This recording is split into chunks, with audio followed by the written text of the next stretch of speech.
When a hand-carved silver locket turned up at a Tennessee pawn shop in 2011, nobody thought much of it. But that small piece of jewelry, engraved with 2 initials and a faint date, would open the door to one of the state's most haunting cold cases. It wasn't just an heirloom, it was evidence. And it was about to tell a story the town had buried for 20 years. This is the case of the Harper family disappearance, and the heirloom that wouldn't stay lost. Subscribe for more true crime stories that reveal the secrets time tried to erase. Spring 2011, Knoxville, Tennessee.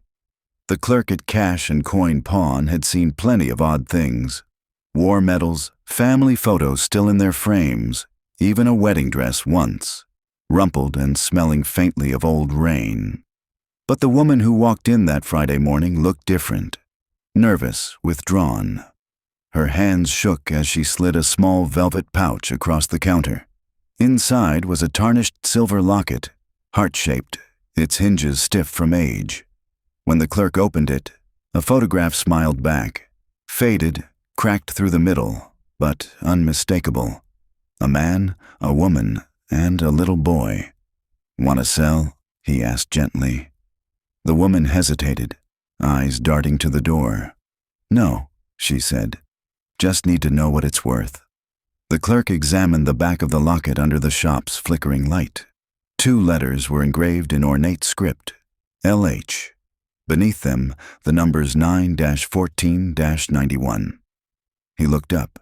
"These initials mean anything to you?" She didn't answer, just turned and left, the bell above the door jingling weakly in her wake.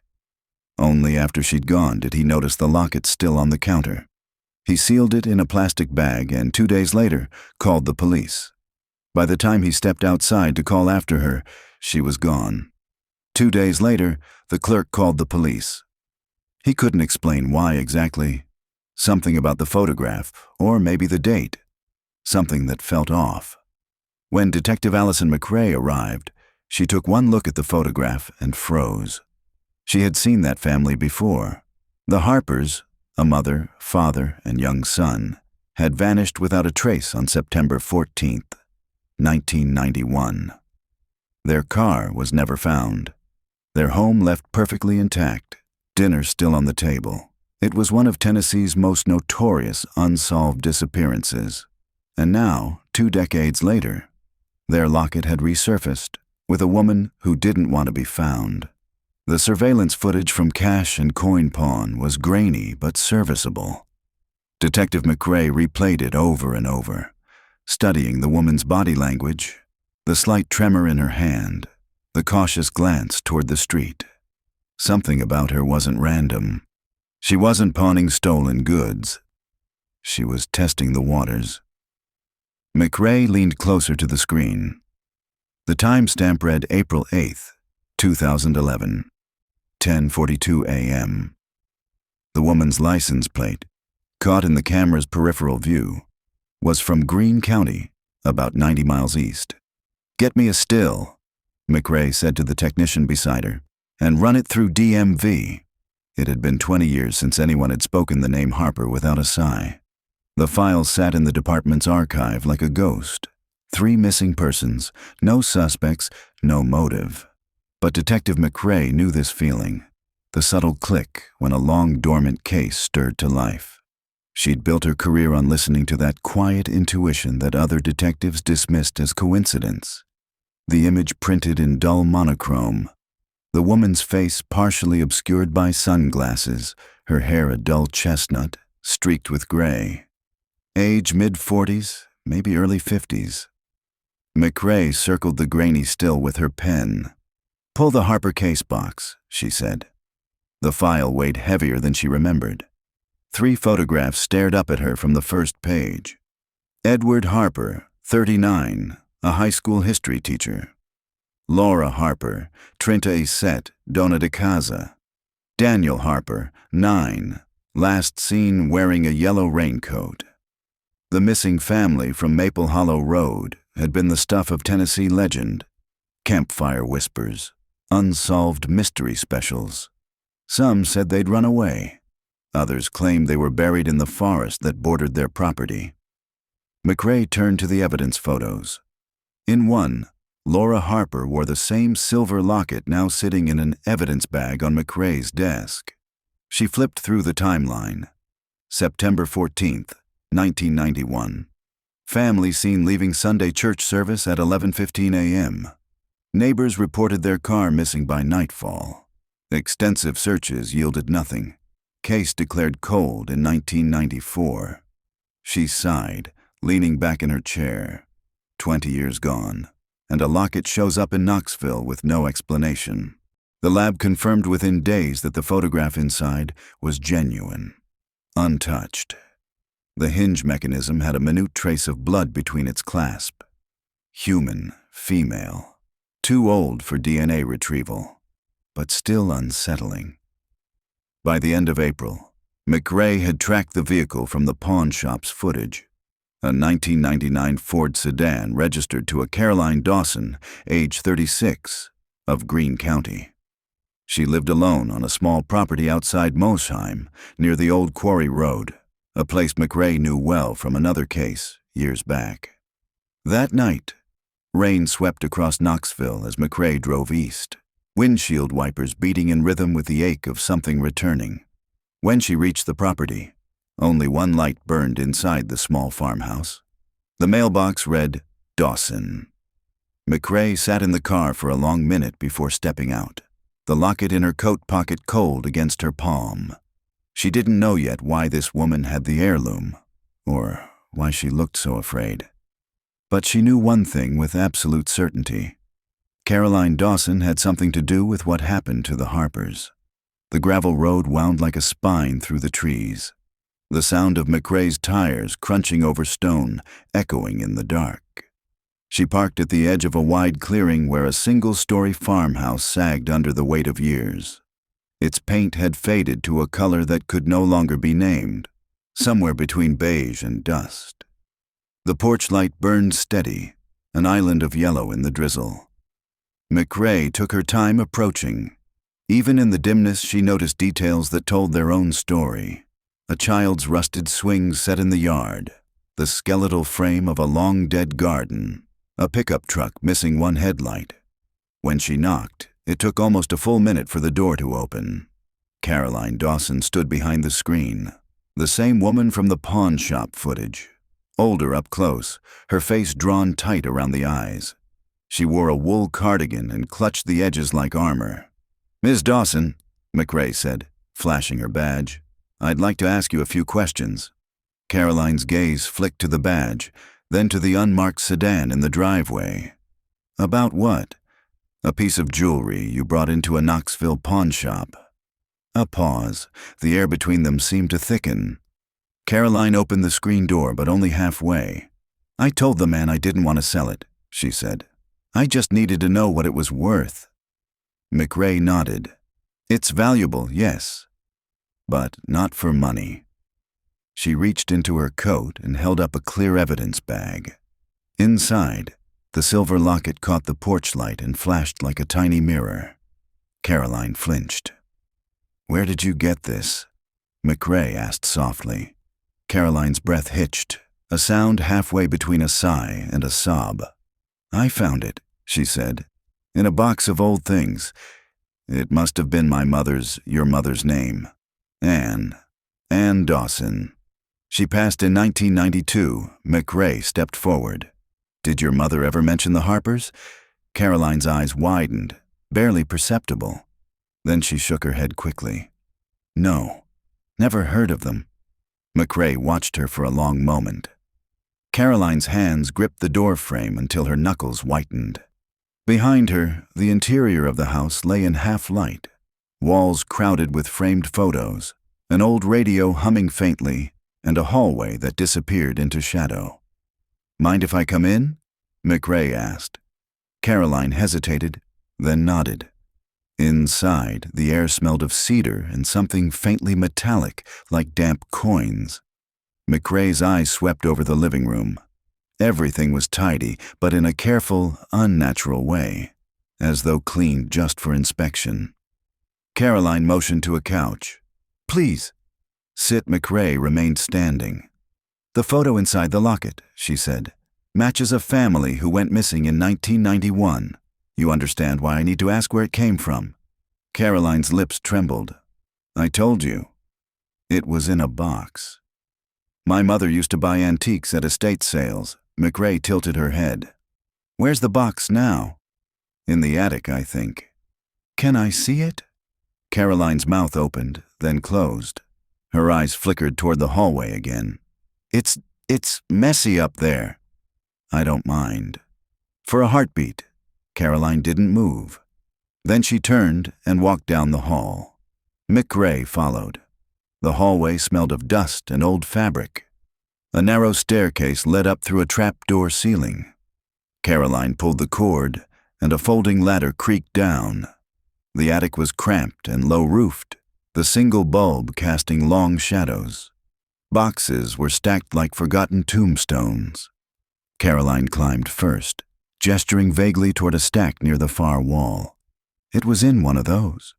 McRae followed, her flashlight cutting through the dimness. She scanned the labels: Christmas, linens, Anne's things, 1980 to 1990. "Which box exactly?" "That one," Caroline said, pointing. McRae knelt, pried it open. Inside were old clothes, faded photographs, and, near the bottom, a small plastic container, cracked and yellowing. When she opened it, a faint smell of earth rose out. Inside were fragments of paper, water-damaged letters, a church bulletin from 1991, and a photograph. McRae held the photo to the light. It showed the Harper family again, standing in front of a red Chevrolet station wagon. This copy, however, had been folded and torn down the middle. "Ms. Dawson," McRae said quietly, "why did your mother have this?" Caroline stared at the photograph as though seeing a ghost. "I don't know," she whispered. "I didn't even know that picture existed." McRae studied her face. There was fear there, but not surprise. The fear of something resurfacing. Before she could press further, something in the corner of the attic caught her eye. A box of old Super 8 film reels, each labeled in neat cursive. "Home 1990, Picnic, Lake House." "Your family filmed home movies?" McRae asked. Caroline nodded slowly. "My father liked the camera.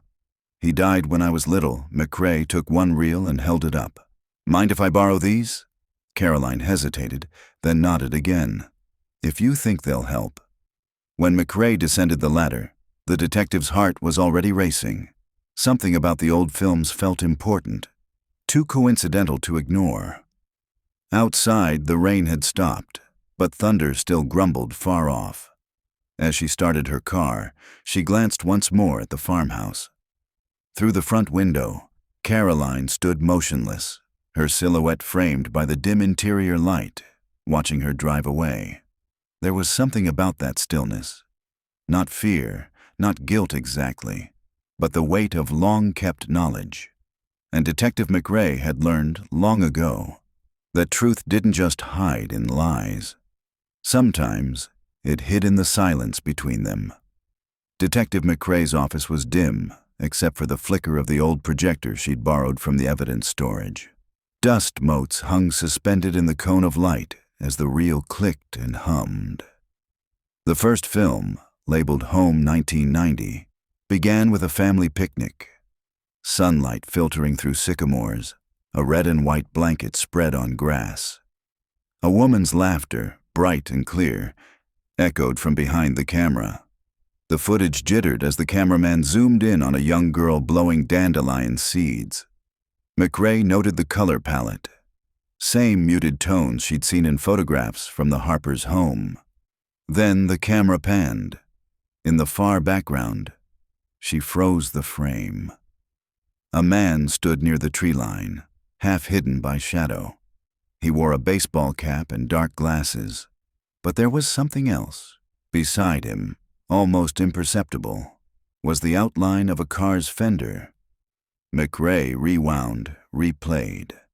The vehicle's paint caught the sunlight just long enough to reveal its color, cherry red. She paused the reel, heart tightening. The Harpers' missing car had been described as a red 1986 Chevrolet Caprice wagon. Coincidence? Maybe. But the timing, 1 year before they vanished, was too exact to ignore. She made a note, figure on reel, possible surveillance. The next film, Picnic, was shorter. Caroline appeared this time, maybe 15 years old, waving at the camera. Her mother, Ann Dawson, sat at a wooden table, arranging sandwiches. In the background, that same red car again, this time unmistakable, parked in the far field as though watching. McRae leaned closer to the screen. The car didn't move throughout the footage. No one approached it. It simply remained, an observer to their day. Then, at the very end, when the film cut abruptly, a new shot flickered into view for half a second. A close-up of the ground, blurred, then the faint image of a shoe stepping backward into dirt. Men's work boots. McRae stopped the reel. Something about the abrupt cuts, the red car, the watching. This wasn't home footage anymore. This was documentation. She labeled each reel, bagged them, and drove straight to the forensics lab. By evening, McRae sat across from forensic analyst Grant Heller, who had threaded the film through a digital scanner. The lab screens lit up with enhanced stills. "That's the car," Heller said, tapping a frame. "You can even make out part of the license plate." McRae leaned in. The image was grainy but legible enough to read 3 letters, R73. "That matches the Harpers' partial plate record," she murmured. Heller adjusted the brightness. "And this guy?" He enlarged the figure near the tree line. "You think he was following them?" "I think whoever filmed this knew he was there," McRae said, "and maybe wanted to keep a record of it." Heller frowned. Or maybe it's the opposite. Maybe he filmed it. McRae stared at the screen. The camera had indeed moved, as if handheld by someone standing in the open, unsteady, not domestic but cautious. "Do we have any evidence Ann Dawson knew the Harpers?" Heller asked. "Not yet," McRae replied. "But we're going to." It was nearly midnight when she returned to her apartment. The city was quiet. The hum of the interstate, a distant lull. She poured herself a cup of coffee she didn't need and spread out the Harper files on her table. The locket, the attic photograph, the film still. Each artifact seemed to whisper fragments of a truth that hadn't yet taken shape. She stared at the timeline again. September 14th, 1991. The day the Harpers vanished. There had been heavy rain that weekend. Search teams had combed the back roads and the old quarry areas around Greene County, but flooding had made some trails inaccessible. She pulled out a topographic map of the area and circled the Dawson property. Less than 4 miles south lay Hendrick Quarry, abandoned since 1987, its pits now filled with deep black water. A thought took hold, one she didn't want but couldn't shake. The red car, the missing family, the quarry. McRae turned off the lamp and sat in the dark, the projector reel stacked beside her. The rhythmic ticking of her wall clock filled the silence, counting seconds that had already passed decades ago. Somewhere out there, in that water, the truth was waiting. And the locket, that heirloom, had just told her where to start digging. At first light, mist rolled low over Hendrick Quarry like breath rising from the earth. The basin stretched half a mile wide, its dark water smooth as slate. What had once been a site of roaring industry was now a silent bowl of limestone cliffs, the kind that swallowed echoes and secrets alike. Detective McRae stood at the edge of the service road while deputies uncoiled yellow rope and staked floodlights. The hum of generators broke the dawn stillness. "Sonar team's on its way from Chattanooga," Sergeant Elkins called. "We'll start scanning the north pit first." Depth drops past 100 feet in places, McRae nodded. She looked down at the water, hands buried in the pockets of her field jacket. She dreamt of this place all night. A red car sinking in slow motion, taillights glowing like eyes before vanishing into the dark. A small white van pulled up beside her. Grant Heller, the forensic analyst, stepped out carrying a laptop case. "You really think it's down there?" "I think we've been looking everywhere except the obvious," McRae said. "If the Harpers drove toward Greene County and hit that storm, the old Quarry Road would have been one of the few high routes left open. If someone wanted to hide a car in 1991, she gestured toward the still water, this would do it." They watched as the search crew assembled a portable dock. Divers checked oxygen tanks, their neoprene suits steaming faintly in the cold air. "Anything new from the lab?" McRae asked. Heller opened his laptop and pulled up a magnified still from the film reels. "We isolated the reflection in the car's window. Look here, see that blur? That's not trees, it's a roof line. We cross-referenced topography maps. It lines up with Dawson Properties' northern tree line," McRae exhaled. "So that footage wasn't just coincidence.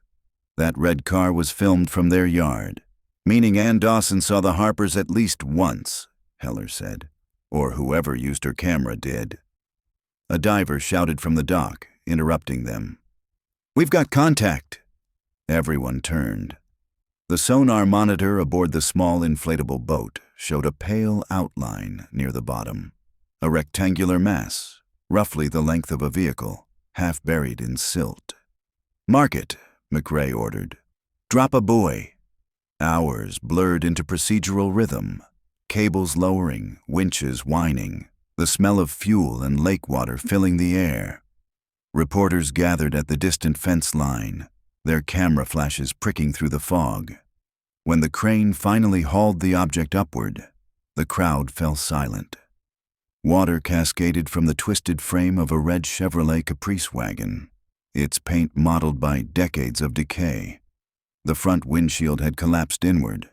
The license plate, barely legible, ended in R73. McRae's throat tightened. She approached as the vehicle settled onto the tarp-covered bank. The scent of wet metal and oil hit like memory itself. Cold, heavy, final. "Open it slow," she told the evidence techs. They pried the driver's side door first. A gush of black water spilled out. Inside, remnants of upholstery clung to the frame like old moss.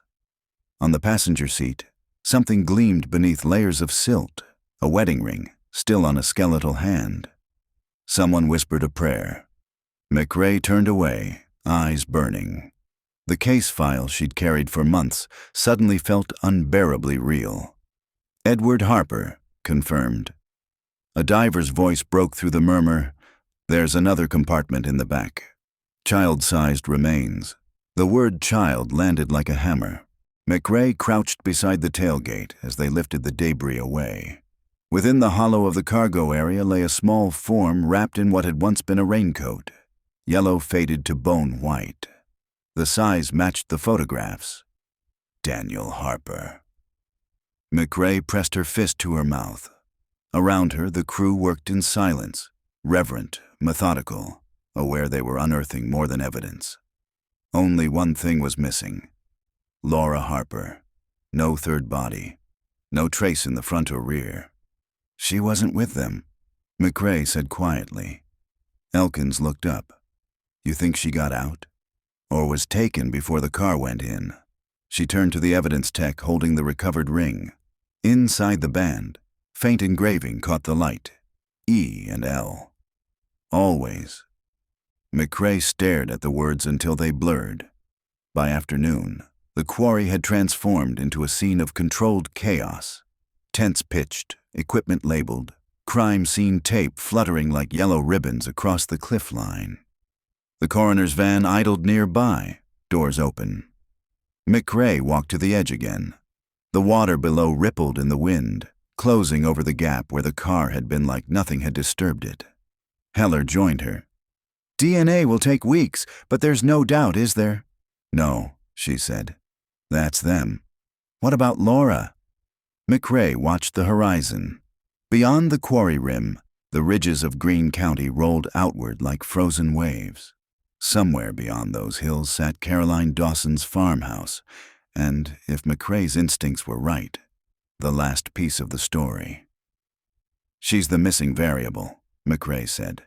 "And until we find her, this case isn't over." Heller closed his laptop. "Then I guess we're heading back to Mosheim." McRae nodded. The sun was setting now, casting a copper sheen over the quarry surface. "Funny thing about the past," she murmured. "It never really stays buried. It just waits for someone to listen." By the time Detective McRae pulled back into Mosheim, night had already fallen. The farmhouse on Quarry Road looked the same. Still, quiet, its porch light flickering like a tired pulse. McRae sat in the car for a long moment before getting out. She could feel the weight of the day pressing on her. The red caprice, the ring, the small raincoat. 2 decades of mystery had finally surfaced. But with it came a deeper question. Why had Laura Harper's body never been found? And how had her locket, that single, delicate piece of silver, ended up in this woman's hands? Caroline Dawson opened the door before McRae even knocked. Her face was pale, eyes rimmed with sleeplessness. "You found something," she said quietly. McRae nodded. "The Harper's car. In Hendrick Quarry." Caroline's breath caught. "Oh my God. We found Edward and the boy," McRae continued gently. "But not Laura." Caroline leaned against the doorway, one hand gripping the frame for balance. "Not her." "No." McRae studied her closely. "I think she might have gotten out. Or been taken before the car went in." Caroline's lips parted, but no words came. McRae stepped closer. "I need to ask again, Caroline. Did your mother ever talk about knowing the Harpers? Maybe years ago. Church, school, neighbors." Caroline shook her head slowly, then frowned. She used to talk about a friend from her Bible group in the early 90s. A woman she said moved away suddenly. But she never mentioned a name. Did she have any photographs from that time? Caroline hesitated, then gestured toward the staircase. "Most of her things are still in the attic. I couldn't bring myself to go through them. Would you mind if I took another look?" The attic smelled the same as before. Cedar, dust, faint mildew. The bulb cast its weak yellow cone over the same boxes, the same forgotten corners. McRae climbed the ladder, heart steady, hands practiced. Caroline followed, staying near the hatch. McRae began sifting through boxes again. Anne's things, letters, keepsakes. The photographs were a mosaic of ordinary lives. Picnics, Christmases, church bazaars. But near the bottom of one box, she found a folder marked 1991, summer. She opened it and froze. Inside was a single photograph, 8 by 10, printed in soft matte. 2 women stood side by side in front of a church sign that read, Maple Hollow First Baptist. One of them was unmistakably Ann Dawson, younger, smiling. The other, Laura Harper. McRae's stomach tightened. "Caroline," she said quietly, turning the photo toward her. "This is your mother and Laura Harper." Caroline's hand flew to her mouth. "That can't be." "It is." McRae flipped the photo over. In faded ink, someone had written, July 1991, Prayer Circle Retreat. Caroline's eyes filled. "She told me that was her friend who moved away." McRae felt the temperature in the attic drop, the kind of stillness that came with revelation. "She didn't move away," McRae said softly. "She vanished 2 months later. They moved to the corner where the old film reels had been stored. Beneath them, McRae noticed a heavy trunk she hadn't checked before, its lid fastened with a tarnished latch. Caroline crouched beside her. "I don't remember this." McRae unclipped the latch. The hinges groaned open. Inside were folded quilts, a few letters tied with ribbon, and beneath those, a small wooden frame wrapped in linen. She lifted the cloth carefully away. A portrait painting stared back. Oil on canvas, edges cracked with age. It was Laura Harper, unmistakably, wearing the same pendant McRae now carried in her coat pocket. But something about the portrait was wrong. Her expression was solemn, almost mournful, and the background was not her house or a studio. It was the Dawson living room. "Your mother painted this?" McRae asked. Caroline nodded weakly. "She used to paint women from her church." "I thought they were just commissions." McRae's gaze swept over the brushwork. It wasn't the hand of a hobbyist. The strokes were intimate, studied, as though painted from life. "She painted her after she disappeared," McRae said under her breath. Caroline's face drained of color. "That's not possible." McRae pulled back the canvas slightly, checking the frame. On the back, in pencil, someone had written, "Laura, September 23, 1991, 9 days after the Harpers vanished." They carried the painting downstairs to the dining table, where the lamplight brought out its haunting realism. McRae photographed it every inch. "She must have known her well," McRae murmured. "Too well. Your mother said she was painting portraits of the women from church. Did she ever mention where they posed?" Caroline shook her head. "No, but sometimes she'd be gone for hours. Said she was helping a friend with something important." McRae looked at her. "Do you think Laura could have come here after the disappearance? Hidden?" Caroline's voice cracked. "I don't know. I was 16. My father had already passed. Mom kept to herself. But some nights I'd wake up and hear voices downstairs. I thought she was talking to herself." McRae's eyes darkened. Maybe she wasn't. Outside, thunder rumbled across the hills. McRae took one last look at the painting. Laura's eyes seemed to follow her, solemn and alive, in a way no paint should manage. The silence between the two women stretched. Finally, Caroline whispered, "Detective, if my mother knew what happened, I want to know it too." McRae nodded. "We'll find out. I promise." She slipped the photograph of Anne and Laura into her file, then covered the portrait with its linen again. As she left, lightning flashed beyond the tree line, illuminating the shape of the old barn behind the house. Its roof sagging, its doors chained shut. McRae paused. "Caroline, has anyone been in that barn lately?" Caroline followed her gaze. "Not for years. My mother kept it locked after Dad died. Said it wasn't safe." McRae's pulse quickened. "Do you have the key?" Caroline hesitated. "Somewhere, maybe in her sewing box." "Find it," McRae said. "Tomorrow we'll open it together." Because she already knew. Some secrets weren't buried underground. Some waited behind locked doors, patient as memory itself. Morning came gray and heavy, the sky swollen with another spring storm. The air smelled of wet hay and electricity. Detective McRae parked near the Dawson farmhouse just as Caroline stepped out onto the porch, a brass key trembling in her hand. "I found it," she said, holding it up. "It was in the sewing box, like you said." McRae nodded. "Good. Let's see what's behind those doors." The barn sat 30 yards from the house, half hidden by overgrown honeysuckle. Rain had already begun to fall again, a soft patter that seemed to hush the world around them. When they reached the entrance, Caroline hesitated. "My mother said the roof was unstable," she murmured. McRae tested one of the planks. "It'll hold." The padlock was old but intact. Caroline slid the key in. It turned with a reluctant click. The doors creaked open, releasing a gust of stale air and the faint, sweet, sour smell of decay.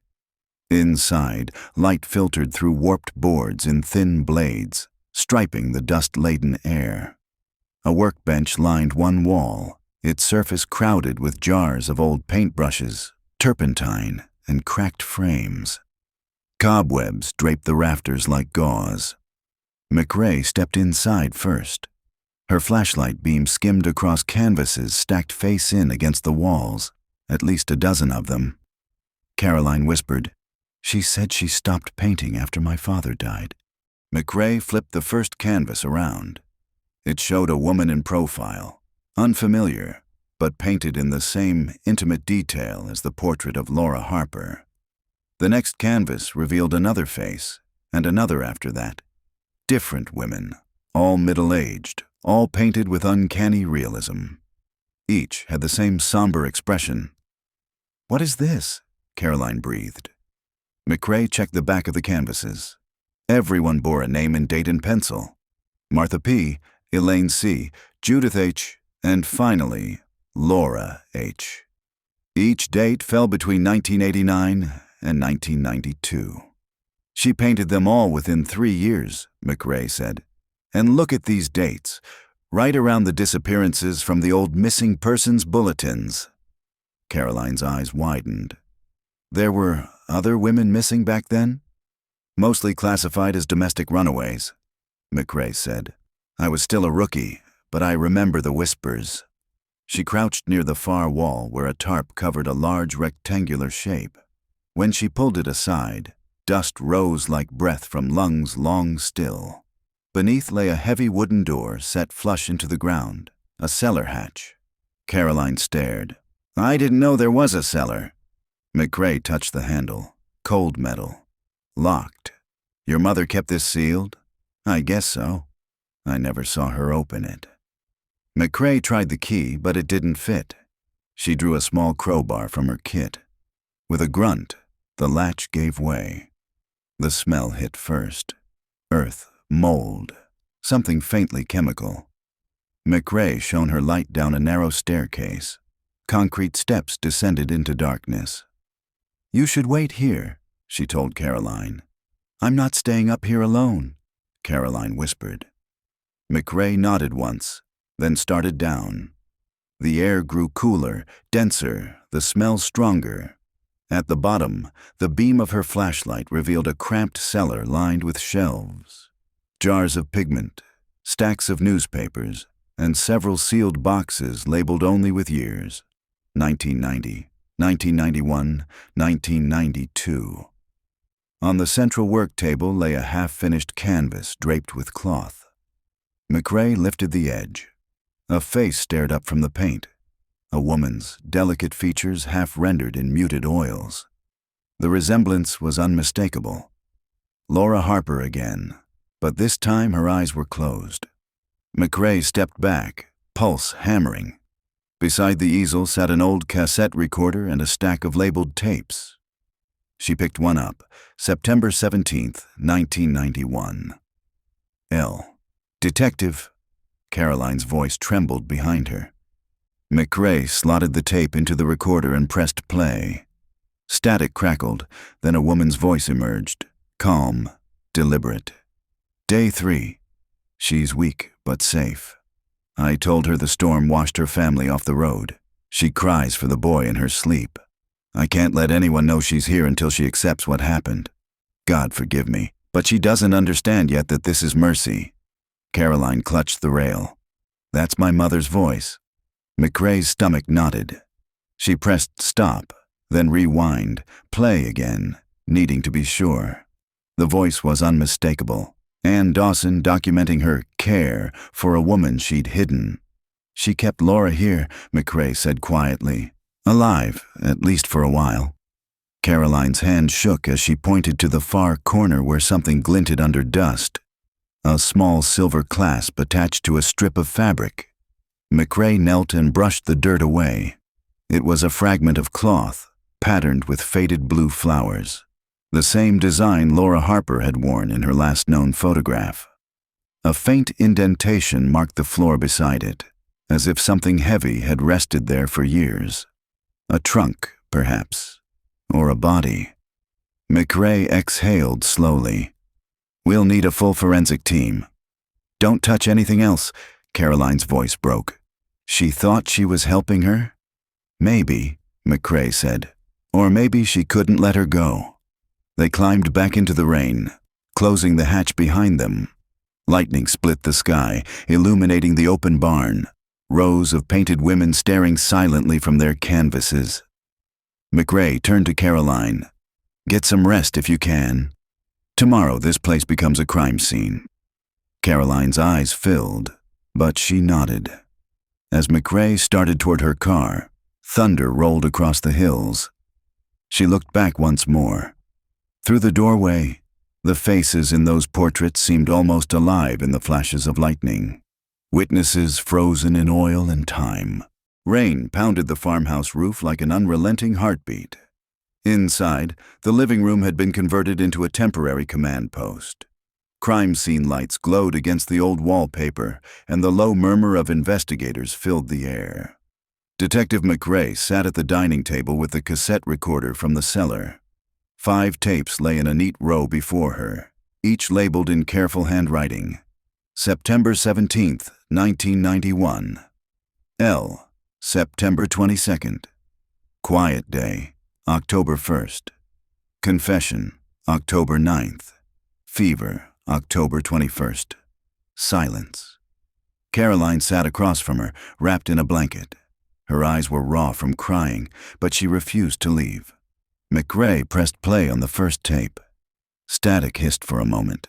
Then Ann Dawson's voice came through again. Steady, almost soothing, like a nurse documenting treatment. Day 3.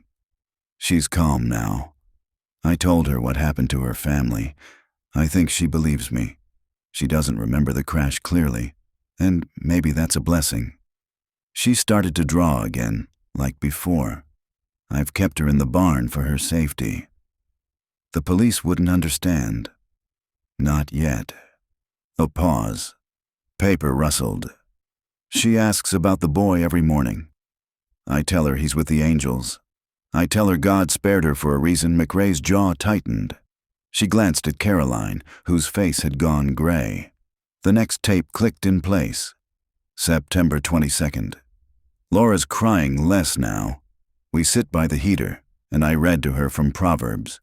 She says she feels watched. I told her it's only the Lord keeping her close. She begged to go outside. I had to lock the hatch. Her mind isn't right yet. McRae's stomach churned. Anne's tone was neither malicious nor overtly cruel. It was worse. It was convinced. Your mother thought she was saving her, McRae murmured. Caroline whispered, she always believed suffering was a test. The third tape began with rain hammering in the background, much like now. October 1st. Laura tried to escape. She hit me with the paintbrush jar, cut my arm. She kept saying she had to see her son, that I was lying to her. I told her lies bring punishment, but she wouldn't stop screaming. I prayed for strength. I think I hurt her arm, pulling her back down the stairs. A long silence followed. Then Anne's voice returned, trembling slightly. She said something strange before she slept. She said, he's still in the car, waiting. I don't know what she meant. McRae stopped the tape. The room felt suddenly smaller. She was talking about the quarry, she said. She remembered the car going in.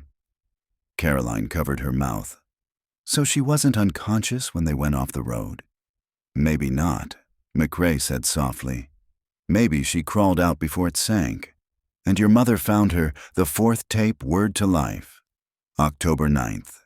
Fever took hold last night. I did what I could, wet cloths, prayer, but she's fading.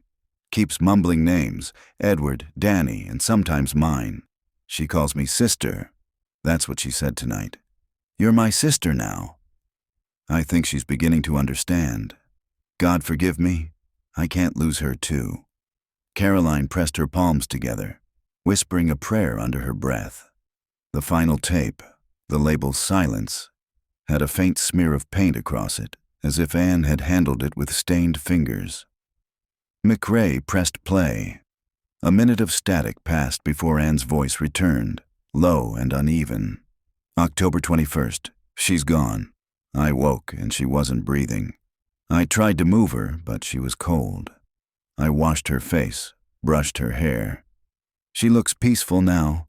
I painted her like that, the way she should have been remembered. Then I buried her beneath the east wall of the barn. I know they'll never understand. The Lord gave her to me, and I gave her rest. The tape ended in the faint click of the recorder shutting off. For a long moment, neither woman spoke. Only the rain filled the silence. Caroline's whisper finally broke through. She buried her here. McRae nodded slowly. Under the east wall. Outside, a flash of lightning illuminated the barn through the window. McRae stood. We'll start digging as soon as the rain breaks. By mid-morning, the storm eased to a drizzle. Deputies marked the east wall with stakes, ground-penetrating radar units humming softly. McRae watched as the monitor displayed a shape beneath the soil. Small, rectangular. There, said the tech. Roughly 6 feet long, 3 feet wide. About 3 feet down, McRae knelt beside the outline. The ground was soft, dark. With every spade of dirt lifted, the smell of earth thickened. Caroline stood near the doorway, trembling but refusing to look away. After 20 minutes, one of the deputies called out, "Ma'am, we've got something." McRae joined them. Beneath the final layer of soil lay the decayed remnants of cloth. Faded floral pattern, the same blue Laura Harper had worn. Within minutes, the rest emerged. Skeletal remains, carefully positioned, hands folded across the chest as though laid to rest. At the collarbone hung the faint imprint of a chain, long dissolved by time. McRae knelt and whispered, "Laura Harper." "We found you." Caroline began to cry quietly, covering her face with both hands. When they lifted the remains onto the stretcher, McRae noticed something glinting near the skull, small, circular, metallic. She brushed the dirt away and recognized it instantly. A broken locket clasp, twin to the locket recovered from the pawn shop. She closed her hand around it. Somewhere above, thunder rumbled again, faint, distant, like the echo of a soul being set free. That evening, the farmhouse was quiet again. The crime scene lights were gone, the deputies dismissed. McRae sat on the porch beside Caroline, both women wrapped in silence. She really thought she was helping her, Caroline said at last. "Sometimes love twists when grief gets hold of it," McRae said. "Your mother lost your father, and Laura lost her family. 2 broken women met, and something inside both of them broke the rest of the way." Caroline nodded, staring into the rain-dark fields. "I keep thinking about those other portraits." "Do you think she—" McRae's voice was gentle but firm. "We'll check each one. But I think Laura was the only one she kept." The thunder rolled one last time. Far away now. Inside the house, the tape recorder sat silent on the table. Yet even in the hush, McRae could still hear Ann Dawson's voice echoing in her mind, soft, maternal, terribly sincere. "The Lord gave her to me, and I gave her rest." McRae shivered. Some confessions didn't sound like guilt, they sounded like prayer. The story broke before dawn. By the time Detective McRae arrived at the Greene County Sheriff's Office, reporters had already gathered outside the glass doors, microphones raised, breath fogging in the chill. The banner on the morning news scrolled in stark white letters. Tennessee cold case solved after 20 years. Bodies found on artist's property. Inside, the hum of conversation was relentless. Phones ringing, printers whirring, deputies passing manila folders between desks. McRae moved through the controlled chaos with the quiet gravity of someone who'd seen it all before and still wasn't used to it. "Morning, Detective," said Sergeant Elkins, meeting her at the briefing room door. "Forensics just confirmed the DNA. The remains under the barn match Laura Harper." McRae nodded, her jaw set. "And the car from the quarry? Positive ID on Edward and Daniel Harper. The ring engraving sealed it. The coroner's report says they likely died from drowning." "Which means," McRae said, "Laura made it out alive." "Long enough to meet Ann Dawson," Elkins said grimly. "We ran her tapes through voice authentication." "It's her without a doubt," McRae rubbed her eyes. She hadn't slept in 36 hours. The entire case felt like a wound reopening, old, deep, and still bleeding truth. "Any word from the DA?" "They're classifying Laura's death as involuntary manslaughter." Ann Dawson can't face charges now, but the case file will close under resolved. McRae sighed, a word that feels nothing like what it means. Later that morning, she drove back to the Dawson farmhouse with Caroline. The air was clear now, rinsed clean by rain. A soft mist lingered in the hollows of the hills. News vans had been barred from the property. The crime scene tape fluttered lazily around the barn. Inside, everything was eerily still. The excavation pit had been filled and smoothed, though its darker soil stood out like a scar against the lighter dirt. Caroline stepped through the doorway, hugging her arms against the chill. "It feels different now," she whispered, like the house finally exhaled. McRae nodded. Truth has a way of doing that. They stood in silence for a moment, gazing at the walls lined with portraits. The faces seemed softer now in the morning light, less haunted, more human.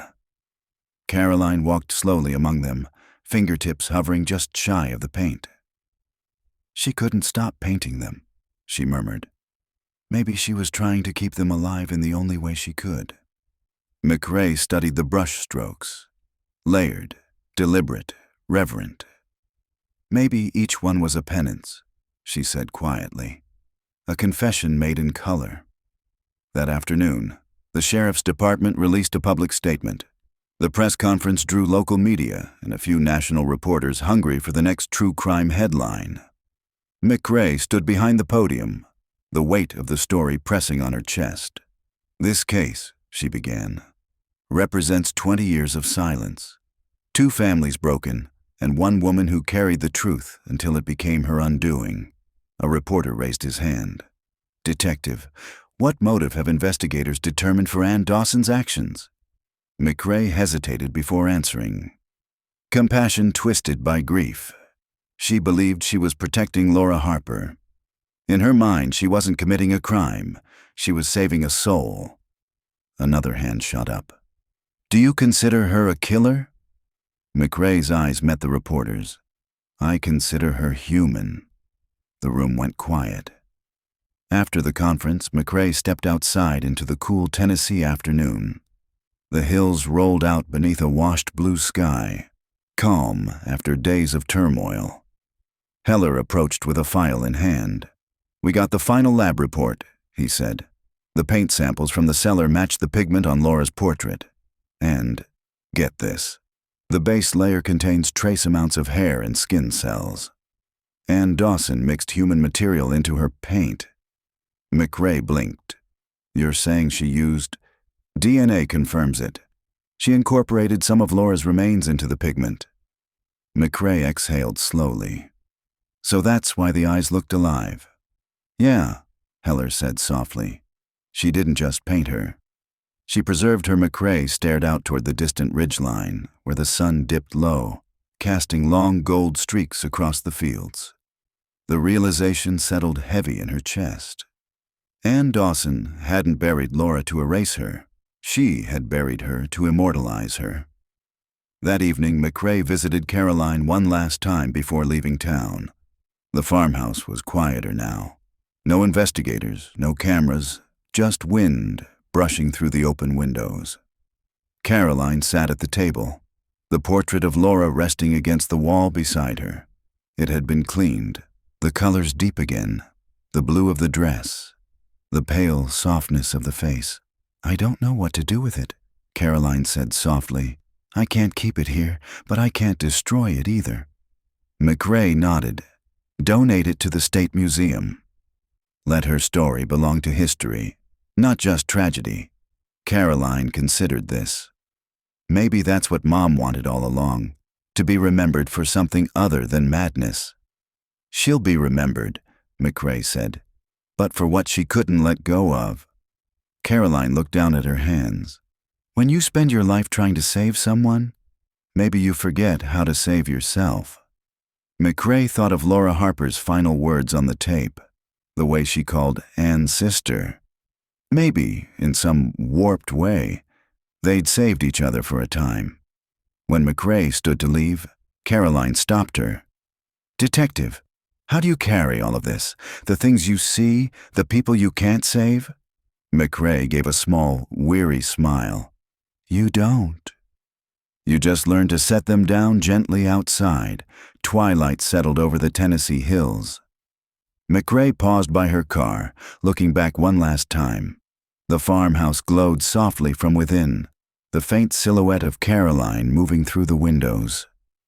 From this distance, the old barn looked almost peaceful again. Its doors shut, its secrets finally spoken. As McRae started the engine, the radio crackled with the evening news recap. Authorities confirmed that the 1991 disappearance of the Harper family has been solved thanks to a family heirloom locket, which led detectives to the long-hidden truth. McRae turned off the radio. Some stories, she thought, didn't belong to the airwaves. They belonged to whispers, to quiet rooms, to the places where grief and mercy blurred into the same shade of gray. The Harper home sat on the edge of Maple Hollow Road, weathered but standing. The police tape had long since come down, and ivy now crept over the porch railing, reclaiming what time had left behind. Detective McRae parked beneath the same oak tree that had shaded the family's driveway 20 years ago. The new owners had agreed to let her visit before they began renovations. She wasn't sure what she was looking for. Closure, maybe, or the echo of something human behind all the evidence. Inside, the house smelled faintly of cedar and old dust. The wallpaper was still floral, faded to sepia, and the hardwood floor creaked like it remembered every footstep. McRae walked through the room slowly. The dining table was gone, but she could picture the three of them there. The father reading the paper, the boy swinging his legs beneath his chair, the mother reaching for the salt. Everyday gestures that had outlived the people who made them. Her phone buzzed in her pocket. A message from forensics. Paint DNA confirmed. Laura Harper. Case file closed. She stared at the screen for a long moment before slipping the phone away. A voice startled her from the doorway. "You're Detective McRae, right?" A man in his late 40s stood there, holding a set of keys. His resemblance to Edward Harper was faint but unmistakable. Same square jaw, same cautious eyes. "I'm Tom Harper," he said. "Edward's younger brother." McRae extended her hand. "Thank you for meeting me, Mr. Harper. I'm sorry for your loss, even after all this time." He nodded. "We'd already buried the hope years ago, but when they called, said they'd found them. It's strange, you know? You grieve twice, once for not knowing and once for knowing too much." McRae understood that better than she cared to admit. Tom walked her through the living room. "My brother loved this place. They just painted the boys' room that summer, bright blue, Laura's idea." They stopped at the base of the staircase. "You ever figure out why she ended up at that woman's house?" "We think she wandered there after the accident," McRae said carefully. "Ann Dawson found her and convinced herself God wanted her to keep Laura hidden, to heal her in her own way." Tom's jaw tightened. She was trapped for weeks, then buried like a secret. "She wasn't alone," McRae said softly. "Sometimes that's the cruelest mercy." He looked at her for a long time. "People call her a monster now, don't they?" McRae hesitated. "Some do." Tom nodded slowly. "Funny thing, Detective. You spend decades hating a ghost, and then when you finally see its face, all you can feel is tired." They walked to the back porch. The fields beyond were still green, the same gentle slope Laura had painted in her sketchbooks. Tom pulled something from his pocket, a folded photograph. It showed Edward, Laura, and young Daniel, taken at a church picnic. "She wore that locket that day," he said, handing the photo to her. "Said it was a gift from her grandmother. I guess it did its job, didn't it?" Found its way home, McRae studied the image. The locket gleamed faintly even in the faded print, catching sunlight as if reflecting the years still to come. "Mr. Harper," she said, "there's something you should know. Laura's portrait. Ann Dawson's daughter wants to donate it to the State Museum." To preserve the truth, Tom looked out over the field for a long time. "Then let them hang it," he said finally. "Let people see what love can turn into when it forgets where mercy ends." That night, McRae drove back toward Knoxville. The rain had started again. Light, steady, rhythmic. The kind of rain that cleaned things but never quite washed them away. She pulled into a diner off the interstate, a place that smelled of coffee and pie and neon fatigue. The waitress poured her a cup without asking. "You look like someone who just finished something big," she said kindly. McRae smiled faintly. "Something old." As the coffee cooled, McRae took out the silver locket. It had been released back to her after evidence processing, unclaimed property. She clicked it open. Inside, the same photograph of the Harpers stared back, aged but intact. She traced the engraved date with her thumb, 9-14-91. 20 years to the day of their disappearance, the same date she'd first joined the academy.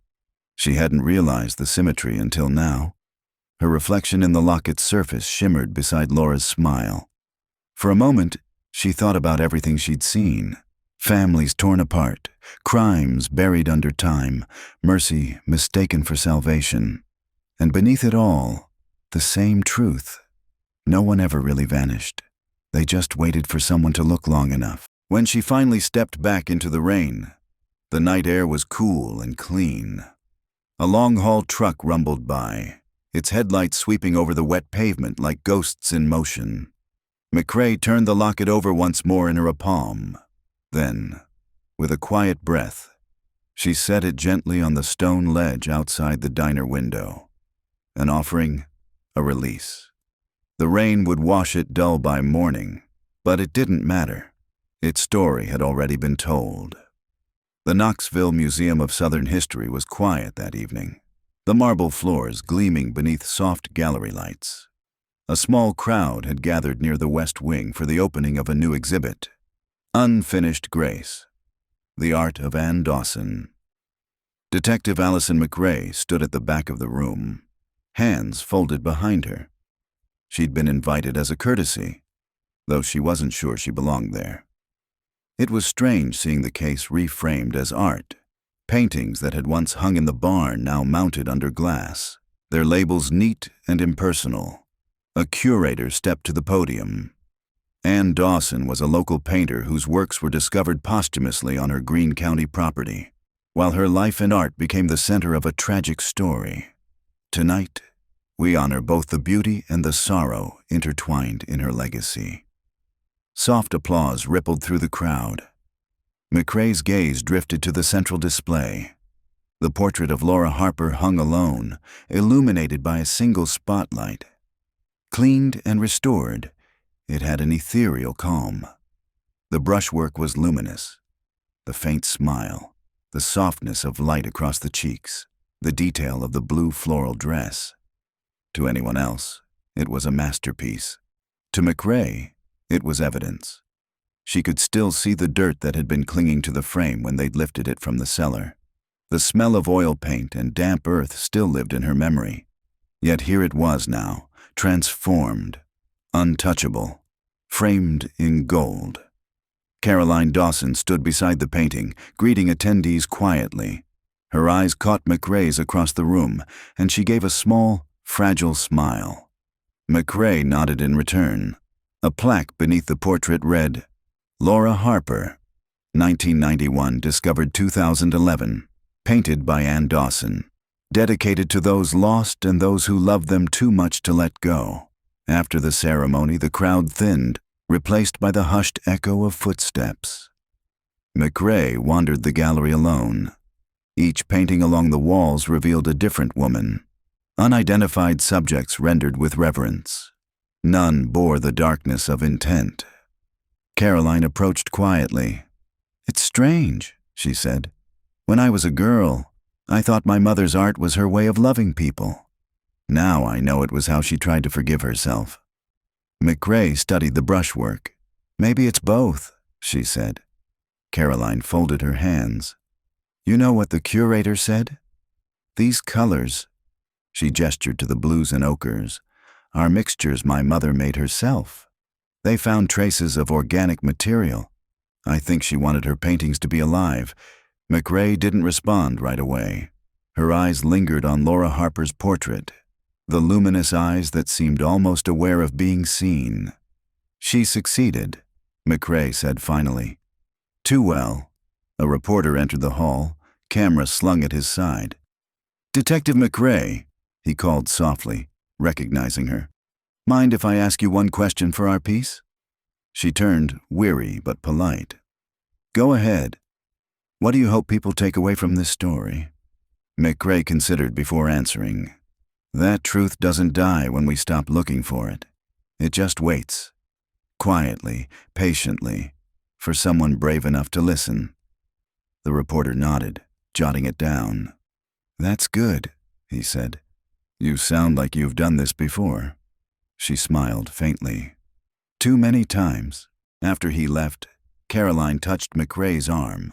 I wanted to thank you, she said, for not turning this into a headline. You treated it like a story worth grieving for. McRae shook her head. It was a story worth grieving for. That's what justice is sometimes, grief that finally finds its voice. Caroline's eyes glistened. I'm going to leave Tennessee after this. Maybe start somewhere new, but I'll leave the paintings here. Let them tell whatever truth they can. That's probably the best ending anyone can have, McRae said. They stood in silence for a while, the air filled with the faint hum of gallery lights. Finally, McRae turned to leave. As she walked past the last row of paintings, something caught her eye. A smaller portrait tucked into a corner. It wasn't labeled, just a simple sketch in oil tones. The subject, a young woman in a trench coat, head bowed slightly, eyes thoughtful. McRae froze. The resemblance was uncanny. Caroline? She called softly. Do you know who this one is? Caroline came over, brow furrowing. No, I've never seen it before. It wasn't among the barn pieces. McRae stared. The brushwork was identical. Anne's hand unmistakable. And though unfinished, the likeness was precise. Herself. Maybe she saw you, Caroline said quietly. Back when she was alive. Maybe she painted you without knowing why. McRae's breath hitched. She looked at the signature smudged in the corner. A D, 1992. That was impossible. McRae would have been a college student, nowhere near Greene County. Yet somehow, Anne Dawson had painted her face 2 decades before she'd ever set foot there. The detective stepped back, unsettled. Sometimes, she thought, people didn't just paint what they saw. They painted what was coming. Outside, night had fallen again. The museum's facade glowed in soft amber light, rain streaking down its glass doors. McRae paused on the steps, looking up at the banner fluttering overhead. Unfinished Grace. She took a deep breath. The case was done, the ghosts at rest, but something in her chest remained unquiet. A sense that every closed case was only a pause, never a period. In the distance, thunder murmured again over the hills, faint and familiar. McRae turned up her collar and walked into the rain. 3 weeks after the museum opening, Detective Allison McRae found herself in a sound-dampened studio in downtown Nashville. The walls were lined with gray foam panels, the hum of recording equipment steady in the background. A red on-air light glowed above the door. Across from her sat Riley Bennett, a soft-spoken documentarian whose true crime channel had millions of subscribers. The series title, Echoes of the Lost. Riley adjusted the mic. Whenever you're ready, Detective. Just talk like you're telling a friend. McRae folded her hands on the table, the locket resting beside her notebook. You want the truth or the story? She asked. Whichever you live with. A pause. Then the low click of the recorder. Riley, tell me how it started. McRae. With a locket. Most cases begin loud. Blood, panic, sirens. This one began quiet. A woman walked into a pawn shop and walked back out, leaving a memory behind on the counter. Riley nodded, letting her continue. McRae. 20 years of silence ended because something small refused to stay lost. That's how it works sometimes. The past leaks through the smallest cracks, Riley. Did you know right away it was different?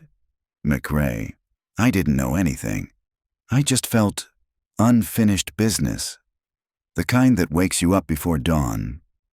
Riley leaned closer. You've seen plenty of dark stories. Why did this one stay with you? McRae studied the tabletop.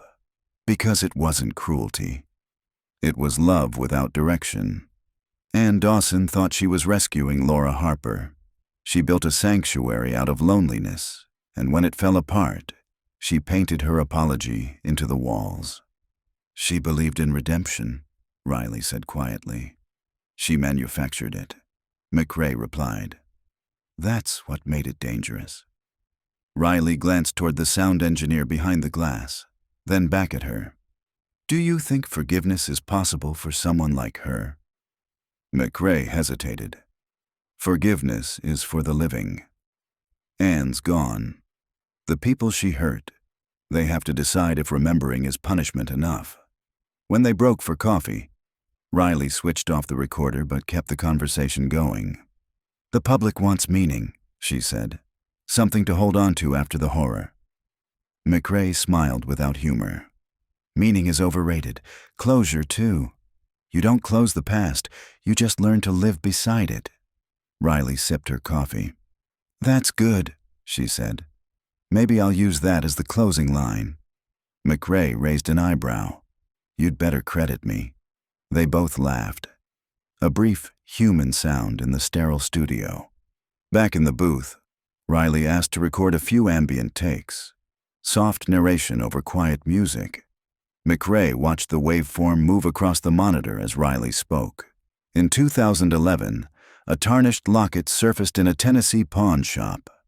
It reopened a wound 2 decades old, revealing a story of loss, faith, and the fragile line between love and obsession.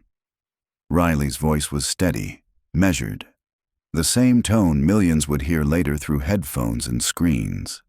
McRae listened, strangely detached, as if her own memories had become someone else's script. When the final recording ended, the red light blinked off. Silence filled the space, deep and absolute. Riley removed her headphones. That's it. We're done. McRae nodded but didn't move. Her gaze had drifted to the observation window. For a split second, in the reflection, she saw not herself but Laura Harper. The same soft expression from the painting, eyes watching quietly from the other side of the glass. Then the image blinked away, replaced by her own tired face. Detective, Riley asked softly. McRae blinked. Just thinking. Outside, the city buzzed under late autumn drizzle. Streetlights reflected off the wet asphalt, neon bending into gold puddles. Riley walked beside her to the parking lot. Do you ever listen to the episodes after they air? Riley asked. No, McRae said. I lived them once. That's enough, Riley smiled faintly. Still, I think people need to hear stories like yours. Not mine, McRae corrected. Theirs. Before parting, Riley handed her a small envelope. Something we found while gathering archival material. Figured you should have it in her car. McRae tore it open. Inside was a black and white still frame from one of Ann Dawson's films. The picnic reel. In the background, barely visible, a young woman was walking along the road, head turned toward the camera. The resolution was poor, but the posture, the haircut, it was McRae, or someone impossibly like her. The photo was dated June 1990. She sat there, engine idling, rain streaking across the windshield, staring at the picture until the ink seemed to swim. Maybe coincidence. Maybe prophecy. She slipped the still beside the locket in her glove compartment and closed it gently. Some puzzles weren't meant to be solved. They were reminders that time itself keeps its own secrets. The following week, Echoes of the Lost. The Harper case premiered online. Within hours, it reached 500,000 views. The comment section filled with condolences, theories, tears, anger, empathy. McRae didn't watch. She was on the road again, another case, another county. But somewhere, in 1,000 living rooms and phones, her voice echoed through speakers. The past doesn't whisper. It hums. You just have to be quiet long enough to hear the tune. She turned off the radio, smiling faintly at her own ghost. The parcel arrived without a return address.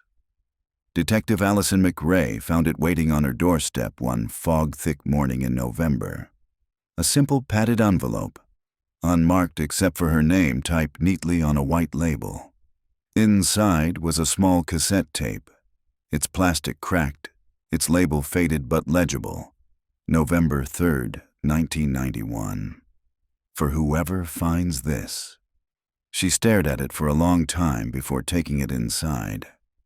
For years, she'd thought she'd heard every confession Ann Dawson could offer. Yet this one, the final, unlogged tape, had surfaced after everything else had already ended. McRae sat at her kitchen table, the same one where she'd listened to all the others, the Locket resting beside her cup of coffee. She slid the tape into her old recorder, pressed play, and braced herself. Static hissed first, then Ann Dawson's voice, faint but unmistakable. If anyone finds this, then the Lord has seen fit to let my story end. I've kept so much in the dark, but maybe this last light will reach where it's meant to. A pause, the sound of soft breathing. Laura's gone. I told myself it was God's will, but I think it was mine. She wanted to leave, and I was too afraid to lose her. I tried to make her still, quiet, safe, but she wasn't meant for silence. McRae's chest tightened. The confession wasn't defensive. It was weary, unraveling. I hear her at night. I hear her humming that song her boy used to sing, the one about the sunlight. Sometimes I hum with her, just to keep from crying.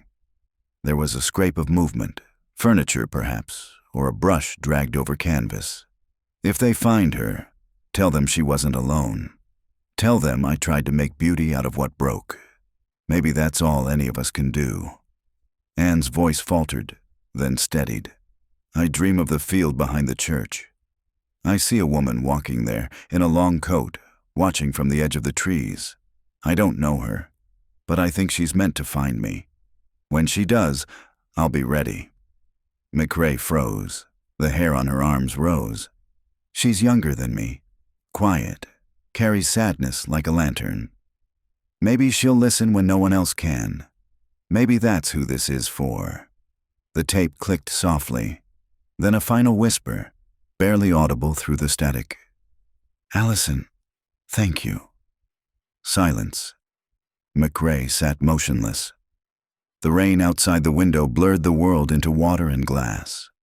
She rewound the tape, played the last few seconds again, listening for distortion, a trick of interference. But the voice was clear. Her name, spoken 20 years before they'd ever met. She leaned back slowly, heart thudding in the quiet kitchen. It could have been coincidence. Allison wasn't an uncommon name. Yet the tone, the certainty, carried something else. Ann Dawson had dreamt of her, the woman in the coat, walking from the trees. McRae reached for her phone and called the evidence unit in Greene County. "This is Detective McRae," she said, trying to keep her voice steady. "I just received a tape that wasn't logged. I need verification on the handwriting. Compare it to Ann Dawson's samples." "Understood," the clerk said. "But how did you get it?" "We haven't released anything from her property in months." "I was hoping you could tell me that," McRae murmured. The next day she drove back to Greene County. The road curved through fog and wet pine, the same path she'd taken a dozen times before. The Dawson farmhouse stood as it always had, silent, its windows dark. But the air felt heavier now, charged, as though the house itself was waiting for her. She walked around to the barn. The ground where they dug up Laura Harper was smooth again, grass beginning to reclaim it. McRae crouched near the east wall, pressing a hand to the soil. "I heard her," she whispered. "I heard both of you." The breeze stirred, carrying the faintest scent of oil paint and rain. For a moment, she thought she heard humming, so soft it could have been the wind. A child's melody, wordless, rising and fading. She closed her eyes. That evening, she filed the tape officially and left her report unsigned for review. But she didn't stop thinking about the voice or the dream, or the way some people seem to see through time when guilt and grace blurred together. Before bed, she opened her notebook and wrote one line beneath the date. Maybe we don't solve stories. Maybe they choose us. Then, for the first time since the Quarry, she slept without dreaming. The next morning, she awoke to a shaft of pale light across the floor. Her phone buzzed. An email from the forensics team. Subject: handwriting comparison. Confirmed match. Ann Dawson had written the label herself, and at the bottom of the email, one attached image, the tape, freshly scanned.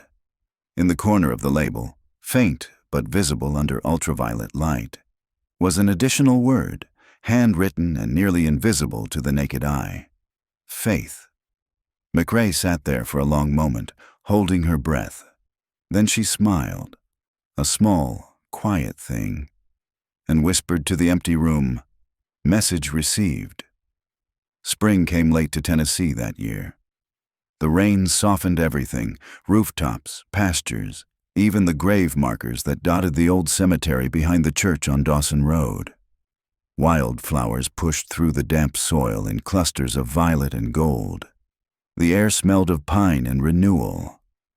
Detective Allison McRae parked at the edge of the gravel lane and stepped out, her boots sinking slightly into the softened earth. In her hand, she carried a small, sealed envelope, and around her neck hung the silver locket that had begun it all. Cleaned now, its hinge newly mended, the initials inside gleaming once more. LH. She walked slowly toward the back of the property where two simple headstones stood side by side. Ann Dawson, 1939 to 1992. Laura Harper, 1967 to 1991. The graves had been tended recently. Someone, Caroline most likely, had placed a jar of fresh lilies between them. McRae knelt, brushing her hand lightly across the grass. "Strange," she murmured, "how something so small can pull the past straight into your hands." She opened the envelope. Inside was the official closure notice of the Harper case, signed and sealed. 20 years of questions reduced to one sheet of paper. Beneath it, folded carefully, was Ann Dawson's last handwritten note, her name scrawled beneath the word faith. McRae unfolded it once more, reading the last line in silence.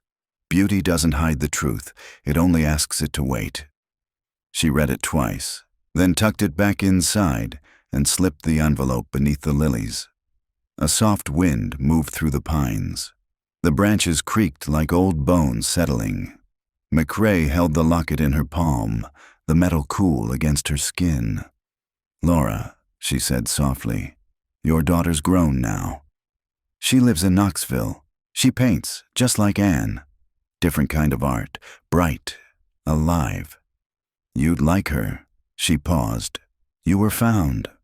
That's what matters. Opening the locket one last time, she looked at the faded miniature portrait inside, the one drawn from memory, the one Ann had carried as both love and guilt. Then she laid it gently between the two headstones, letting the chain coil in the grass like a silver thread joining them together. Farther up the hill, the church bell tolled 6. Its sound rolled through the valley like the low hum of forgiveness. McRae rose, dusting her hands. The air smelled of rain and lilac.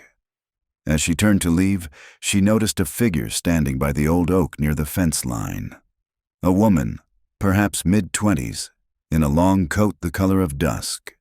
Her hair moved with the wind, and her head was bowed, as if listening. For a heartbeat, McRae thought she recognized her. The same outline from the reflection in the museum glass, from Anne's painting, from dreams she could never quite explain. When she blinked, the figure was gone. Only the oak remained, its branches whispering softly in the breeze. McRae smiled. "All right," she said quietly to the empty air. Message received again. That night, back home, she placed her case files in a cedar box marked closed. The locket wasn't there anymore.